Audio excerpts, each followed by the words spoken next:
राहुल नार्वेकरांवर अकारण असा शब्द नाही वापरणार मी, परंतु मी एवढं म्हणेन की ज्या ॲसिडिक पद्धतीने राज ठाकरे यांनी टीका केली किंवा काही चॅनलनी पण टीका केली, ती अप्रस्तुत, अवाजवी, अतिशयोक्त आणि त्याचं नेमकं कारण समजून न घेता केली आणि एक प्रकारे राहुल नार्वेकरांवर अन्याय केला असं मला वाटतं.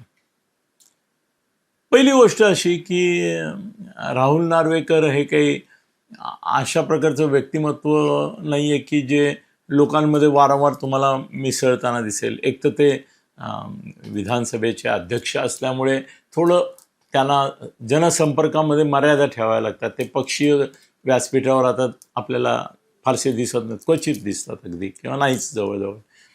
असंही लोकांमध्ये त्यांचा वावर आपल्याला दिसत नाही. त्यामुळे राहुल नार्वेकर नेमके काय आहेत, कसे आहेत, आणि हे जे काल घडलं हे का घडलं, कसं घडलं, याच्या संदर्भामध्ये लोक इतकं टोकाला जाऊन बोलत आहेत की हे काय, हे मराठीचा अपमान झाला, मराठीचा अमुक झालं, तमुक झालं वगैरे वगैरे. मित्रांनो, मी स्वतः राहुल नार्वेकर हे आता विधानसभेचे अध्यक्ष असले ना तरी ते जून 16 म्हणजे 10 वर्षापूर्वी राज्यपाल नियुक्त आमदार झाले. काय झाले? राज्यपाल नियुक्त आमदार. त्यानंतर 19 आणि 24 ते चांगल्या बहुमताने परत निवडून आले. म्हणजे गेली 10 वर्ष ते आमदार आहेत आणि त्यातली आता ही 2 वेळा तर ते विधानसभेचे अध्यक्ष आणि फार महत्त्वाचे असे काही निर्णय त्यांनी घेतलेले आहेत. विधानसभेतली भाषणं तुम्ही त्यांची वेळोवेळी ऐकली असतील, निवेदनं करतात वेगवेगळी, ती ऐकली असतील. यापूर्वी एकदा मला एक उदाहरण गेल्या 10 वर्षाच्या त्यांच्या आमदारकीतलं राहुल नार्वेकरांच्या असं दाखवा की जिथे त्यांची मराठी भाषा ही अशुद्ध आहे, जिथे त्यांची मराठी भाषा ही व्याकरणाच्या दृष्टीने देखील चुकीची आहे, किंवा त्यांचे उच्चार चुकीचे आहेत, किंवा त्यांची वाक्यरचना चुकीची आहे. त्यांचं मराठी शुद्ध मराठी आपण ज्याला म्हणू असं आहे. अनेकांचं बेशुद्ध आहे तर मी नंतर सांगणार आहे, पण अत्यंत शुद्ध मराठी बोलतात. तुम्ही त्यांच्याशी वैयक्तिक कधी बोललायत का?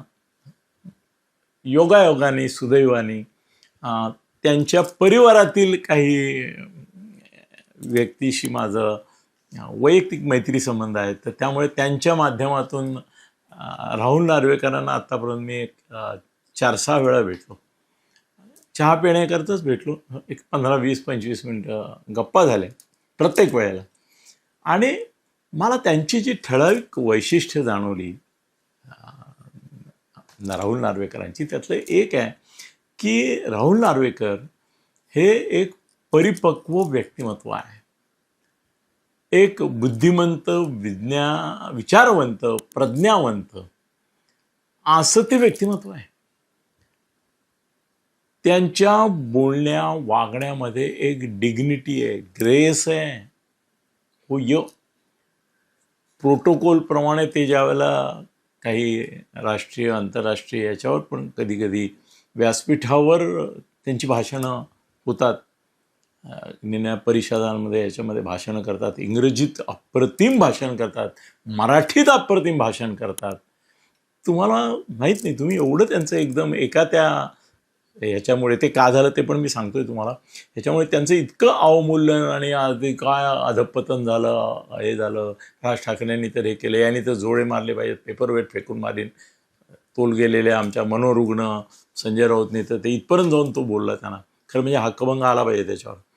अशा तऱ्हेची भाषा तुम्ही सभाध्यक्षांबद्दल वापरता, पेपरवेट फेकून मारणं, जोडा मारणं, तर हक्कभंग आला पाहिजे. आता तो दुसऱ्या कोणीतरी केला पाहिजे आणि भाजपच्या लोकांनी केला पाहिजे, शिंदेच्या लोकांनी करायला पाहिजे. याचं कारण त्यांचा अपमान हा सभागृहाचा अपमान आहे आणि त्या चुकीबद्दल त्यांनी आता तर दिलगिरी व्यक्त केली. पण एक लक्षात ठेवा, ते LLB आहेत. अत्यंत यशस्वी युक्तिवाद करणारे वकील. म्हणजे त्यांनी जर वकिलीमध्ये करिअर केली असती ना, तर ते उज्ज्वल निकमच्या किंवा आपण जी काही नावं घेतो आज महाराष्ट्रामध्ये, त्या तोडीचे वकील म्हणून प्रसिद्ध झाले असते. अग्रगण्य टॉप 10 ते वकील असते. कारण अप्रतिम युक्तिवाद हे त्यांचं वैशिष्ट्य आहे. वकील म्हणून यशस्वी होते ते. आणि तुम्हाला सांगतो की आज ना उद्या जसं चंद्रशेखर धर्माधिकारी वगैरे बरेच मराठी निष्णात वकील हे पुढे जज झाले. हे गृहस्थ जर त्या करिअरमध्ये गेले असते ना, राहुल नार्वेकर, तर हायकोर्ट सुप्रीम कोर्टात जज झाले असते. मी तुम्हाला पहिलं लावून सांगतो, एवढी बौद्धिक क्षमता, योग्यता, पात्रता त्यांच्यामध्ये आहे. विलक्षण वेगळा माणूस आहे. मी त्यांच्याशी जेव्हा जेव्हा बोललो तेव्हा त्यांचं व्यक्तिमत्व देखील भारत असतं. बोलताना एक काय सांगू तुम्हाला, हे ते कालच्या ह्याच्यामुळे तुम्ही त्यांच्याविषयी जे मत प्रतिकूल केले ना, ते अगदी चुकीचं आहे. फार ग्रेसफुली बोलतात ते आणि त्यांचे शब्दोच्चार आणि संबंध एकूण मांडणी ही एका अत्यंत प्रभावी अशा संवादकर्त्याचे. त्यांचं भाषण आणि त्यांचं संभाषण दोन्ही आकर्षक आणि प्रभावी करणारं असतं. मी स्वतः अनुभव घेतला आहे. मी सांगतो तुम्हाला, काल काय झालं, आता मी माहिती घेतली ना थोडी. आता कुठेतरी त्यांचा कोणीतरी माझा परिचित आहे म्हटल्यावर मी नॅचरली हा विषय जेव्हा तापायला लागला तेव्हा लगेचच माझ्या मित्राला फोन करून विचारलं, अरे काय झालं नेमकं, त्यांच्याकडून काही कळलं का तुला? तर कसं आहे ना की हे मी सुद्धा बघतो. आता आमच्याकडे आम्ही काय करतो, आता समजा भाऊ तोरसेकरचं भाषण आहे, तर तो आता 20-30 मिनटं बोलतो. 30 मिनटं मी बसून ते भाषण ऐकणं आणि आता भाऊचं ऐकायचं, सूर्यवंशीचं ऐकायचं, आबा माळेकरचं ऐकायचं, सुशील कुलकर्णीचं ऐकायचं, अनय जोगळेकरचं ऐकायचं, रवीश कुमारचं ऐकायचं, खूप एक 15-20 लोकांची जर यूट्यूबचे, बरं राहुल तर माझा आवडता आहे, राहुल कुलकर्णी, त्याची सगळेच्या सगळे व्हिडिओ मी बघतो. आणखीन पण आपल्या ह्याचे पण बऱ्याच जणांचे बघतो. तर प्रशांत कदम, प्रशांत कदम, त्या ह्या हर्षदाचे पण बघतो. तर हे सगळे एवढे बघणं मला शक्य होत नाही. मग मी काय करतो माहिती आहे की आत्ता माझ्याकडे अशी व्यवस्था आहे की ही सगळी भाषणं जी आहेत ती मी आमच्या स्टाफला पाठवतो आणि त्याचं स्क्रिप्ट तयार करून घेतो. सर्व भाषणांची मी आता मूळ भाऊ जाऊन ऐकत नाही. हे मी आता नावं घेतली, यांच्यापैकी कोणाचे व्हिडिओ काही ऐकतो, मला असं जर वाटतं याच्यामध्ये ऐकण्याची गरज आहे तर ऐकतो. पण जनरली आता काय करतो की ती भाषणं मी सगळी स्क्रिप्ट करून घेतो, ट्रान्स्क्रिप्ट करून घेतो आणि वाचतो. पटपट पटपट पटपट वाचता येतं. मला 30 मिनटं घालवायची गरज नाही. 3 ते 5 मिनटामध्ये एक एक भाषण मी वाचतो. ते वाचताना माझ्या अनेक वेळा लक्षात येतं की AIच्या मदतीने ते आम्ही करतो सगळं. तर त्याच्यामध्ये शुद्धलेखनाच्या खूप चुका असतात, त्याच्यामध्ये उच्चाराच्या चुका असतात, त्याच्यामध्ये ते जे अलौकिकचं अति अमुक तमुक वगैरे सगळे जे काय काल आले, ह्या चुका होतात त्याच्यामध्ये. आता मला सेन्स कसा आहे की मला माहिती आहे ना, तर त्याला काय म्हणायचं आहे मला माहिती आहे, त्यामुळे त्याचे शब्द चुकले तरी मी ते बरोबर करून घेतो आणि वाचतो. आत्ता मी रोज 10 ते 20 भाषणं ही ट्रान्स्क्रिप्ट करून पटपट पटपट 3-3 मिनटात वाचतो आणि त्यामुळे मला कोणी काय म्हटलं हे माहिती असतं. मग लगेच ते परत आम्ही AIला देतो आत्ता, कारण मी मुद्द्यांचा संग्रह करतो आहे सध्या. मग ते AIला दिल्यावर त्याला सांगतो की हे भाषण आमच्याकडे 100 ओळीत आलं आहे, या 100 ओळीचं आम्हाला 15 ओळीमध्ये सारांश काढून द्या, मुद्दे द्या. मग तो मुद्दे पण देतो, ते पण परत स्क्रिप्ट माझ्याकडे येतं. ते मग पाहिलं की मला कळतं की आज भाऊनी 30 मिनिटात काय म्हटलं. आणि तेवढंच महत्त्वाचं असतं अनेक वेळा, सगळ्यांचंच असतं ना असं. शेवटी मी पण फापट पसारा बोलतो, इतर बोलतोय, खरंच आहे. तर ते तेवढं पुरतं असतं. तर काय झालं माहिती आहे की राहुल नार्वेकरांचं काय झालं की इतका बुद्धिमान माणूस आहे, प्रतिभावान माणूस आहे, चांगलं लिहितात, ते चांगले लिहितात सुद्धा आणि अस्खलित शुद्ध स्वच्छ. मला माझ्या मराठीचा अभिमान, मी फार स्वच्छ आणि शुद्ध मराठी बोलतो. मराठीवर प्रभुत्व आहे माझं, तर त्यांचंही आहे. आणि काय होतं ना, हल्ली स्टाफ आहे ना, तो काही वेळेला चुकतो. मी जसं म्हटलं की बऱ्याच वेळा असं होतं की आम्ही आता ChatGPTला विषय देतो आम्ही सकाळी जवळजवळ. मी आता तुम्हाला सांगितलं ना की एक दैनिक आहे मुंबईमध्ये आमच्या मित्राचं अभिजित राणे म्हणून, मुंबई मित्र म्हणून, त्याची 8 पानं असतात. त्या 8 पानापैकी जवळजवळ 4 ते 6 पानं आम्ही दररोज त्यांना तयार करून देतो. ChatGPT आहे, आणखीन एक 2-4 ॲप आहेत AIची अशी. त्यांना आम्ही काय करतो, मी प्रॉम्प्ट चांगले तयार करतो आणि विवेक मेहत्रे म्हणून आहेत त्यांच्याकडून मी त्याचं प्रशिक्षण घेतलेलं आहे प्रॉम्प्ट करायचं. त्यामुळे प्रॉम्प्ट मी अतिशय सुंदर बनवतो की ज्याच्यामुळे मला हवा तसा मजकूर मिळतो. ते प्रॉम्प्ट मी त्याला देतो आणि त्याच्यावर आधारित ओळी देतो, किती शब्दाचं पाहिजे, 250 शब्द, 300, 500, 700 वगैरे. आणि मग ते प्रॉम्प्ट जे येतात, प्रॉम्प्टवरून जे लेख येतात ते आमचे लोक तपासून घेतात, शुद्धलेखन वगैरे, काय चुका असतील किंवा भाषेचं काही चुकलं असेल ते करतात आणि पाठवतात. आणि 8 पैकी 6 पानं.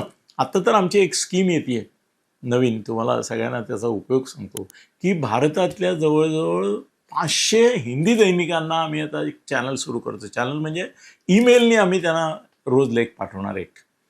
कारण हे ChatGPTकडून आमच्याकडे अप्रतिम लेख येतात आणि वाया जातात, मध्ये एकाच ठिकाणी आम्ही टाकतो. तर 500 हिंदी दैनिकांना, एक 50 मराठी दैनिकांना रोज आपण फेसबुक पोस्ट, लेख वगैरे जे असतील आपले ते सगळे ईमेल करायचे.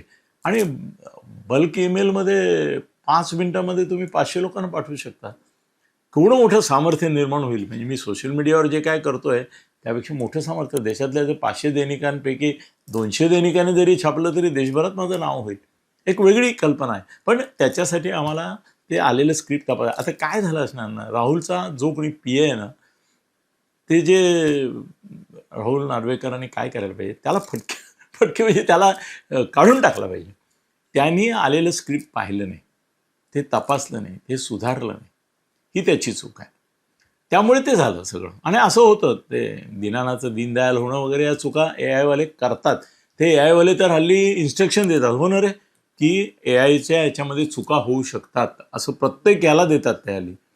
तर त्यामुळे ती चुका त्यांच्या झाल्या. आता राहुल जींचं कुठे झालं माहिती आहे, की कसं आहे ना, आम्ही पण आता वापरतो अनेक वेळा. मी बरंचसं उत्स्फूर्त बोलतो, पण कधी कधी मी पण आधार घेतो याचा.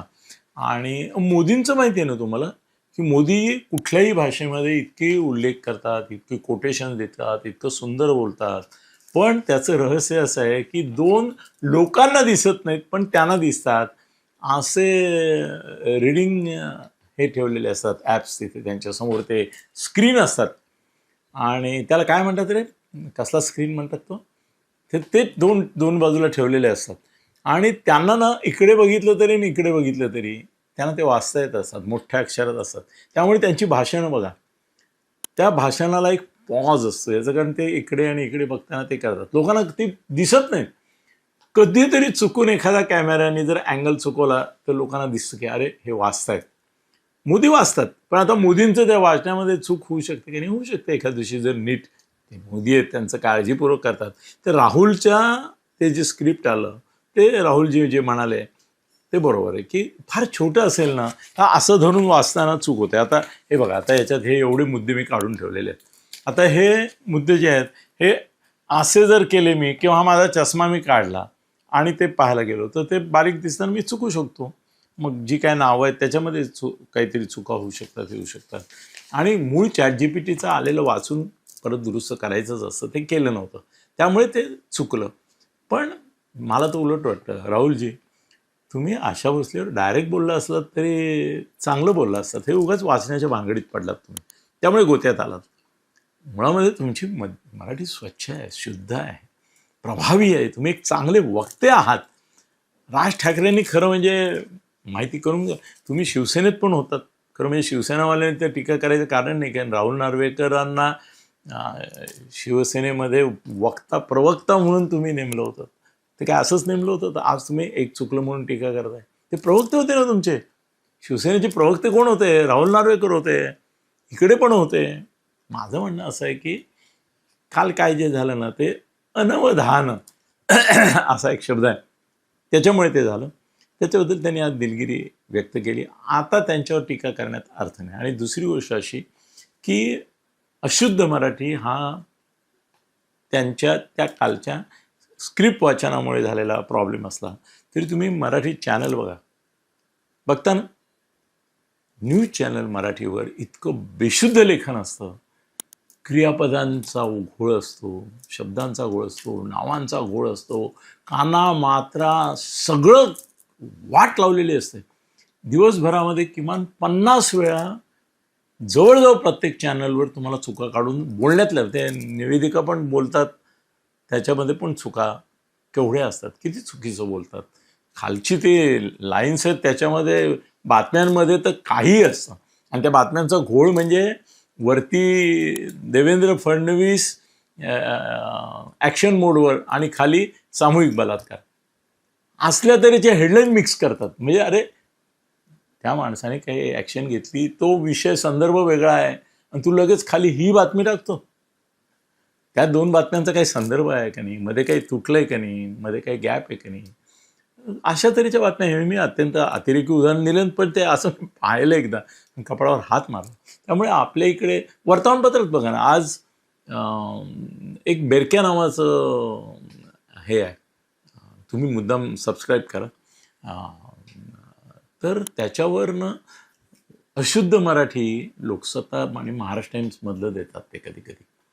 आत्ता महाराष्ट्र टाइम्सच्या 6 ओळीत 5 चुका, लोकमतच्या 10 ओळीत 9 चुका, शुद्ध लेखनाच्या. म्हणजे तुम्ही काय आणि काय लोकमतवाले आणि महाराष्ट्र टाइम्सवाले दीडशानपणाने काल राहुल नार्वेकरांच्या चुका दाखवत होत्या. तुमच्याकडे काय प्रकारचं शुद्ध लेखन येतं ते सांगा, काय प्रकारची वाक्य येतात, असंबद्धता किती असते. त्यामुळे राहुल नार्वेकरांची दिलगिरी आपण मनापासून स्वीकारूया, पण तो माणूस खूप बुद्धिमान आहे, भवितव्य आहे. मी आज असं म्हटलं तर तुम्हाला कदाचित धक्का बसेल, आणि कालच्या पार्श्वभूमीवर तर म्हणाला आहे तुम्ही काय बोलताय, म्हणजे लक्षात ठेवा. आणखीन एक 8-10 वर्षानंतर, कदाचित 5 वर्षानंतर, महाराष्ट्रामधल्या टॉप 3 किंवा 5, टॉप 3 किंवा 5 नेत्यांमध्ये आज कोण आहेत महाराष्ट्रामध्ये? भाजपचे टॉप नेते आहे, रवींद्र चव्हाण आहे, अध्यक्ष आहे, बावनकुळे आहे, मुनगंटीवार आहे, विनोद तावडे वरचं घेतलं तर म्हणजे तिथपर्यंत जायचं झालं होतं, फडणवीस तर आहेत वगैरे, असे एक 5-6 नेते आहेत. तुम्हाला मी आज सांगतो, राहुल नार्वेकरांचं भवितव्य एवढं उज्ज्वल आहे की ते पुढल्या 5 वर्षात टॉप 5 नेत्यांपैकी नुसते एक असणार नाहीत, तर मुख्यमंत्रीपदासाठी भारतीय जनता पक्षाकडून जी 2-5 नावं चर्चेत असतील त्यावेळेला, म्हणजे 29 नंतर, त्याच्यामध्ये तुम्हाला आत्ता मी गॅरंटी देतो, राहुल नार्वेकर हे नाव 100% असेल. बुद्धिमत्ता आहे, गुणवत्ता आहे, पात्रता आहे, योग्यता आहे, क्षमता आहे, अभ्यास आहे, युक्तिवाद चातुर्य आहे, आणि व्यक्तिमत्व देखील आहे. त्यांच्याशी तुम्ही बोलताना तुम्ही त्यांच्याशी कॅज्युअली नाही बोलू शकत, एक आदरणीय वाटावं असं ते व्यक्तिमत्व आहे. त्यामुळे राहुल नार्वेकरांना एवढं हे करायचं कारण नाही. आणि राज ठाकरे यांचे नेते कार्यकर्ते काय पद्धतीने काय मराठी बोलतात हा विषय मी आज घेतला नाही आहे. त्यांच्या क्लिप्स घेऊन दाखवीन, त्या दिवशी राज ठाकरे पण म्हणतील की अनिलजी तुम्ही म्हणता ते खरं आहे, थोडं जरा जास्त प्रतिक्रिया दिली गेली तीव्र, माझी नको होती एवढी द्यायला. त्यामुळे राहुल नार्वेकर यांनी काल दिलगिरी व्यक्त केलेली आहे. हा विषय आता आपण संपूया, याच्यावर आता जास्त बोलायची गरज नाही. पण महाराष्ट्राच्या भावी राजकीय नेत्यांच्या टॉप 5मध्ये राहुल नार्वेकर असणार, आणि एक ना एक दिवस त्यांचं नाव मुख्यमंत्रीपदासाठी चर्चेत असणार, हे माझं भवितव्य सेव्ह करून. धन्यवाद.